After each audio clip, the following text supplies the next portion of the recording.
More channels have not meant more money for most freelance documentary makers. Few of these yachts belong to independents. And most of the subsidy money is in Europe, not in North America. Diana Ingraham works with the Silverdocs Festival in the US and says these are very tough times. Well, it's very tough. I mean, I would say that funding remains a critical issue for independent filmmakers in the United States, and there are very few sources of public funding for documentary work. I mean, the NEA gives very small grants, the National Endowment for the Humanities gives grants in history, but they're very, very focused.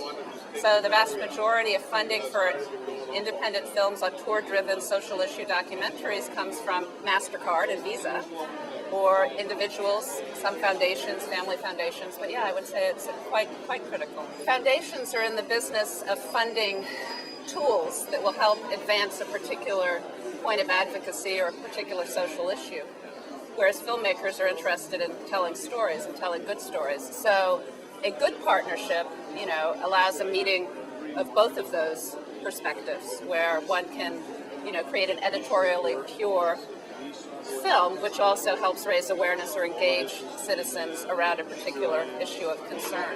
So yes and no. I mean, one has to find the right cross-section, otherwise it becomes propaganda or an advocacy film. But interestingly, that is one of the themes that we will be looking at the Silverdocs Festival this year, in the International Documentary Festival, the intersection between Web 2.0 and new tools for engaging communities on the web, and filmanthropy, a trend of nonprofits, philanthropists, advocacy groups funding films as a tool for social change. So it's certainly something that's on everybody's mind, and something that came up quite a lot at Sundance. I mean, Ted Leonsis, who is the keynote speaker at Silverdocs this year at the conference, represents that cross-section. He was one of the founders of the internet, a very important person in that world, and now he is a producer of a documentary. And in the world of documentaries, if you were to talk to some of the premier distributors, Films Transit or Roco Films, who works out of this stand, I think they tell you that there is a lot of room at the top for a really fabulous story that touches people in a variety of different ways. And if it happens to be American, terrific, but the funding processes in the U.S. are so different from the rest of the world. I mean, the European funding is based on a commissioning structure where a broadcaster becomes first monies in and is absolutely critical to launching a project.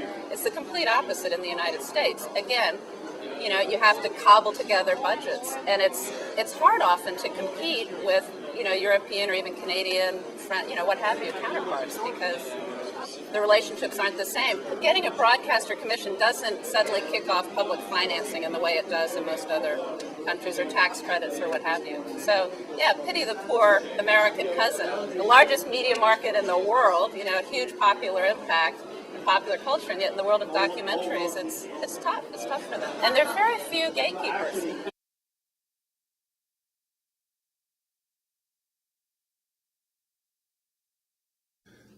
So what influence have websites like YouTube, MySpace and .tv had on conventional linear storytelling?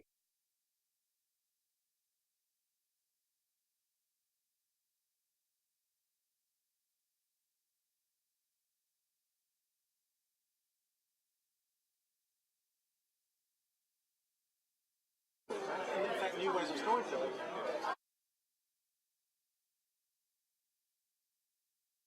Stories. In fact, new ways of storytelling.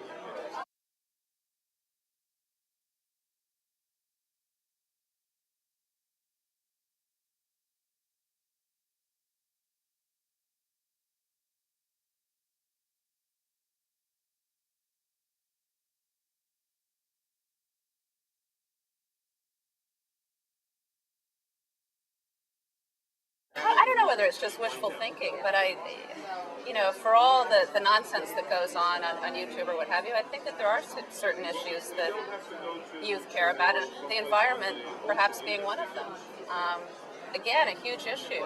The impact that our industry has on the environment is significant. UCLA did an environmental report card on Southern California and the impact of the media industry there, and it was not pretty. So I suppose the question becomes, if one is a social issue documentarian, does one also make sure not to harm the environment in the making of a given film. I mean, I think it raises a lot of questions about that.